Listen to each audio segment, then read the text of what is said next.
Hey friends, Brian King, the Mindset King here. Just chilling on the couch with my puppies, taking a breather on this wonderful Sunday. Let me know how you're doing. Give me a comment below. Let me know if you're kicking back, working on business, whatever it is. I'm always curious to know how other people spend their time. But this is in response to a post that one of my Facebook friends made. She essentially said, you can easily identify what your bad habits are, but why is it so hard to change them? Well, there are two main components to this. The first one is neurological. Whenever you have practiced something over and over again throughout the years, and your brain rewards you for it with that little squirt of dopamine that we're all going for, that dopamine triggers the brain to hardwire that habit into your brain. Meaning you get wired, you get programmed to do it. It's like hardwiring a computer. It is made to do it. It's made to do it repeatedly over and over again, get better at it, get more efficient, so on and so forth. So if something is hardwired into your brain, is it easy to just turn it off? No, not really. Not in the sense of the brain. You can't just cut the circuit and say, well, you know what, I'm not going to do this anymore. So therefore, change. Then there's the other part of it, which is the psychological part. Think about how you talk about the things you do. If you talk about my schedule, my habit, my behavior, my way of doing things, this is my personality. The more you take ownership to how you engage the world, the way you behave, the more you feel like it's a part of you, it belongs to you.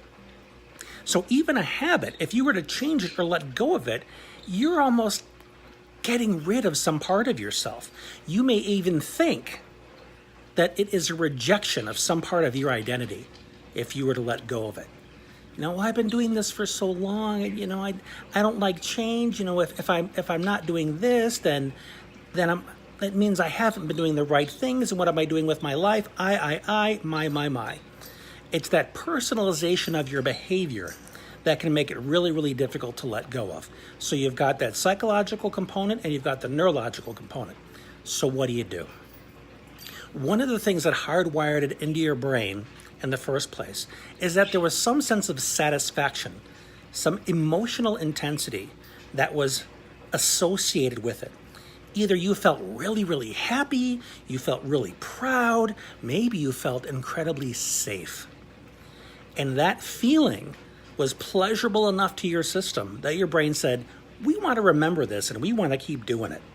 So if you want to counterbalance that with a new habit, the new habit has got to have a stronger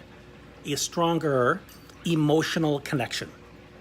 You have to feel more happy, more proud, more successful than the previous thing. In other words, than the thing you're currently doing. Because if the new habit isn't superior, it's going to have a hard time telling your brain, no, we want to wire to this new thing. Forget about the wiring of the old habit. We need the new stuff. So that's step one. The second part, the psychological part, is you need to reframe how you have been associating to your behavior. So instead of saying my habit, my way of doing things, think of it in terms of it. Well, this is the way it's been done in the past.